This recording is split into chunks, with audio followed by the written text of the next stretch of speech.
All right, everyone, welcome to the studio.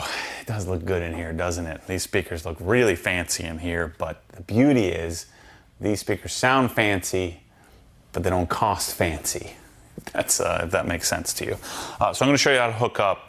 This is the simplest of systems, simplest of setup of any of the systems that we offer. I'm just going to use regular old speaker wire. We're going to show you two really simple DACs, digital analog converters, or and we'll call this like integrated amplifiers, receivers, what do you want to call it, whatever you want to call it. But this, I'm going to show you two really simple setups on how these work. So we're talking about P3s and P5s, and how they would connect to a system, which this is again really basic, really simple. So of course the PSBs, if you haven't touched them or felt them, they feel very inexpensive. They are very inexpensive, but they sound very expensive. They sound freaking fantastic. They're so good. And so these are rear firing, so it's a bass reflex cabinet.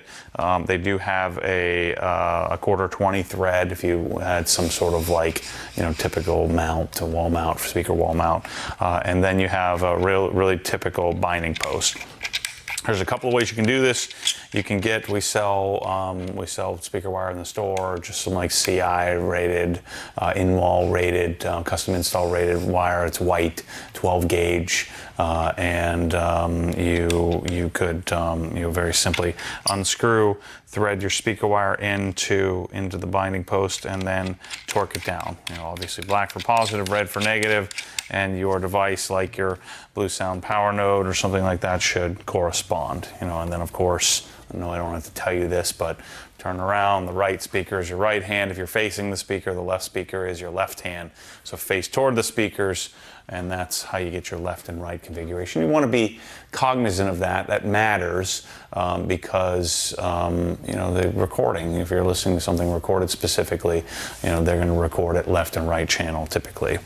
So all we're going to do in this case, I'm going to do this much fancier, and we also sell some banana plugs that you could purchase as well. We'll have a separate video on all the different speaker wire options we have. But for my purposes here, I'm not going to screw or tuck the wire into the binding post. I'm going to use a pre-terminated. This is a bit nonsensical, and then I have a $250 pair of speakers that I'm going to put a $300 speaker cable on, and this is actually still a pretty inexpensive speaker cable in the world of speaker cables, but this is a Velux or Velox Metra cable. I really like these. They're simple, they're really well terminated. I mean, these are a Chinese made cable, but it's really well done, built to Metra spec. And so all I'm going to do, and actually let's hook up our little bit bigger, nicer speaker here, the P5. I'm going to hook this one up in the middle. And so if I take and turn this around just so you can see, let me move my little guy out of the way just so we have some room to work. I'm going to take my speaker wire and I'm going to plug it. I take it back. I didn't pull the little thing. So this is something I should mention. Let's do it for you. You can take, if you hadn't cut your fingernails, go grab someone who has some fingernails. You get a little flathead for the screwdriver. Even better, get the skin wedge tool that we have in the store. It's designed for removing aircraft skins. We use it for working on cars. So take the fingernail, poke it in there, pull the little covers off, and then my banana plugs will plug in accordingly. Red for red, black for black, like so. And then I'm going to make that same corresponding connection to the back of, in this case, this is a BlueSound PowerNode. We'll have a separate video, or we have a separate video depending on when you're watching this, on this particular thing.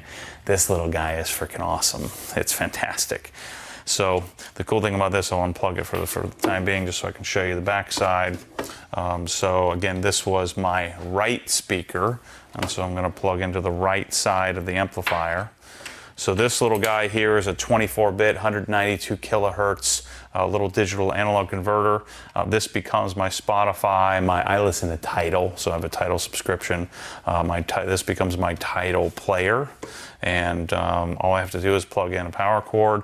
I can also plug in my TV to the HDMI ARC. And I also have a subwoofer out. In this case, we're not going to talk about subwoofers. We'll get into subwoofers in the future.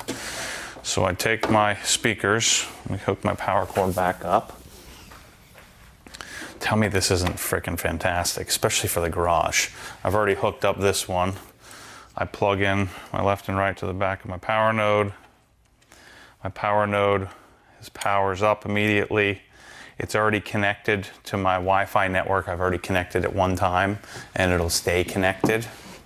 Turn my speaker this way.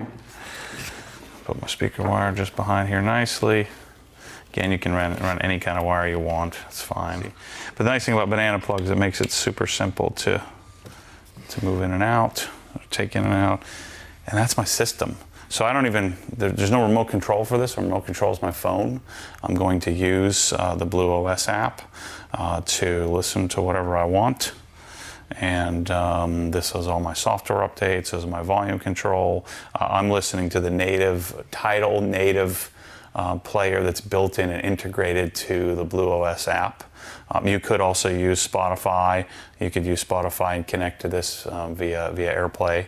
I would suggest you use Tidal because the Tidal player is built in here. I guess same thing with Spotify, but Tidal is going to play MQA, Master Quality Audio. And so now I have a very, very simple, very easy system.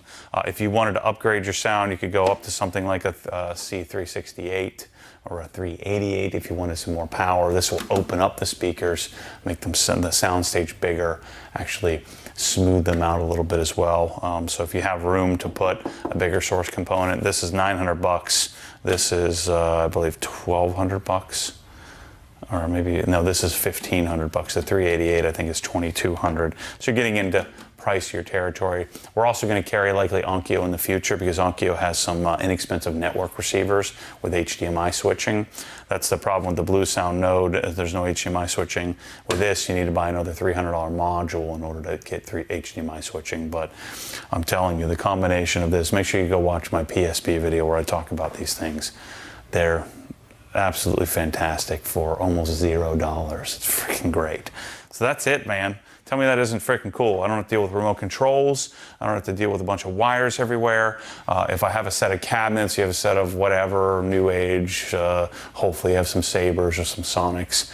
You can run your wires behind the cabinets, through the cabinets. You can pre-wire your garage. We can help you with all that stuff. Go check out the design page on obsessedgarage.com.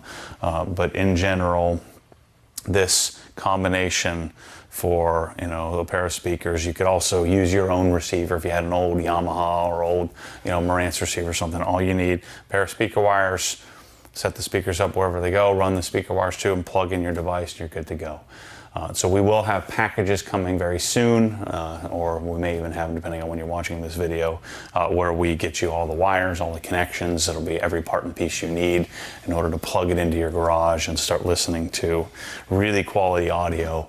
I haven't steered you wrong yet. I'm telling you, I'm not steering you wrong now.